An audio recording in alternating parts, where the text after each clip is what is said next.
Welcome to Nasdaq Trade Talks. I'm Jill Malandrino, Global Markets Reporter at Nasdaq. We're coming to you live from Inside ETFs in Hollywood, Florida. And joining me for this segment, we have Ben Phillips, who's the Chief Investment Officer over at EventShares. We're going to take a look at policy investing in an election year, and it should be a very interesting 2020 for everyone over at EventShares. But going into 2020, markets have had an incredible run. Do you think we'll see any bit of a pullback in Q1?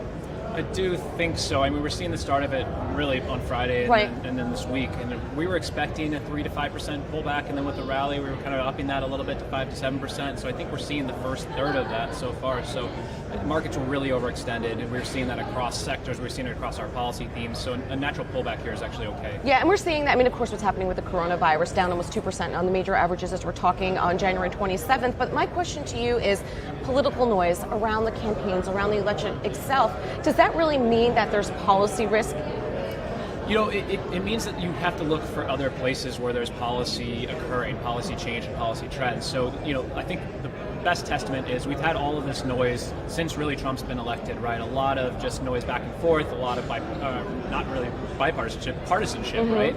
And what it's done is it's given us opportunities to look at state governments, federal agencies, and you can see it in our policy, PLCY ETF returns, like almost 10% alpha in our first 2+ years. So you're able to find opportunities, you just have to look through that noise. All right, now that performed well against the mid-cap indexes. The small cap US stocks are relatively cheap to large cap stocks. That's not a surprise there. Let's learn about some of the policy themes. Gaming, energy, 5G, of course, is going to be a big topic this year. Yeah, so gaming's interesting. We had sports betting legalized by the Supreme Court effectively, right, May 2018.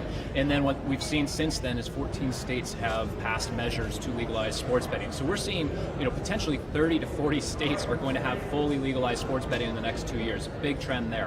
5G telecom, multi-year trend being supported by the FCC and the White House. We have infrastructure. It was one of our best performing themes last year. It's a state story, not a federal story. People don't get that, and that's one of those things we're talking about.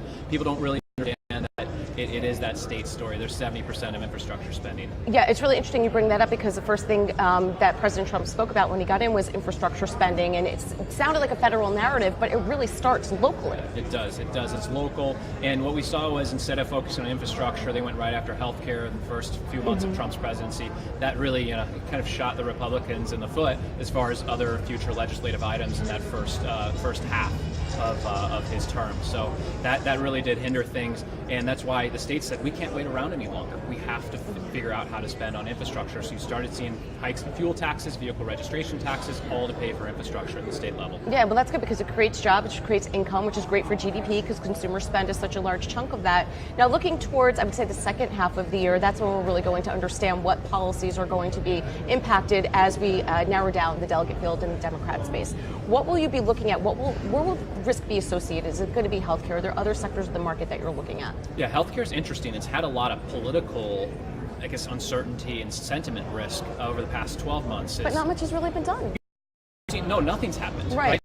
Speculation on Bernie Sanders and Elizabeth Warren as they, are jockeying for leads in the polls. Warren's kind of been fading, but Bernie's been surging. And so when that happens, healthcare investors get skittish. They went through ACA, Obamacare. It was a very uncertain time. It was painful for a lot of healthcare PMs and analysts and and so what you saw was people are just shying away from the sector right now. We actually think that's creating a value opportunity. We've been pounding the table since August, saying buy healthcare, buy healthcare. It is really exciting. And, that's what we've been doing is continue to hold our pretty overexposed positions in healthcare. We like healthcare right now. I think it's cheap on a relative basis. So EventShares active funds. Active obviously. funds. Yep. Right. Yep. And it seems the themes that I've been picking up on for Inside ETFs at 2020, active is coming back into favor.